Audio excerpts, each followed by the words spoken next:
বিগত 5ই জুলাই শনিবার জার্মানিতে হয়ে যায় স্লাগামুভ বা মিউজিক ফেস্টিভ্যাল। আর এই মিউজিক ফেস্টিভ্যালে উপস্থিত হতে আশেপাশের দেশ থেকে এসেছে প্রায় অসংখ্য দর্শনার্থী। আর এইদিকে প্রতি শনিবার আমার মিনি জব থাকে। আমি পড়াশোনার পাশাপাশি সপ্তাহে একদিন শনিবার রাত 10টা থেকে সকাল 7টা পর্যন্ত একটি বার্গার শপে মিনি জব করি। প্রতি শনিবার রাতের মতো ওই দিনও আমি জবে যাওয়ার জন্য ট্রেন স্টেশনে যায় আর গিয়ে দেখি অধিক পরিমাণ দর্শনার্থীর জন্য ট্রেনের টাইম এবং রুট দুটি মিসম্যাচ হচ্ছে। তো আমি আমার জবে পৌঁছে দেখি আমি অলরেডি 10 মিনিট লেট হয়ে গিয়েছি। আর এর মধ্যে অনেক কাস্টমার দোকানের সামনে ওয়েট করছে। আজকে শপে আমি আর আমার মালিক দুইজন মিলে বার্গার বানাবো, আর আমার কলিগ দুইজন বর্ষাদি আর তান্নু দুইজন হচ্ছে ক্যাশ সামলাবে। প্রচুর পরিমাণ কাস্টমারের প্রেশার তো আছে, তার উপর আবার কিছু কাস্টমার কাস্টম বার্গার অর্ডার করছে, যার কারণে কাস্টমারের কিউটাও অনেক বেড়ে যাচ্ছে আস্তে আস্তে। ভোর যখন 4টা বাজে তখন কাস্টমারের প্রেশার কিছুটা কমে গিয়েছে আর দোকানের অবস্থা এইরকম। এদিকে আমিও একটু করে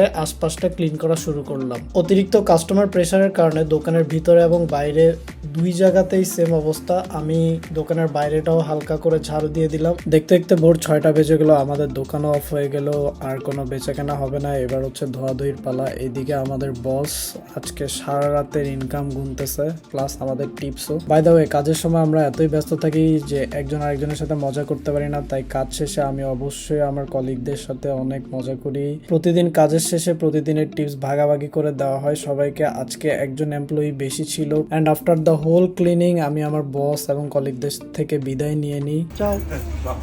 যাই হোক, সারা রাতের কাজ শেষে আমি সম্পূর্ণরূপে ক্লান্ত এবং আমার চোখে অনেক ঘুম। আর আজকে সারা রাতের কাজের জন্য টিপস মিলল 30 euro. And in my next video I will try to show my campus tour. Till then stay safe, stay happy.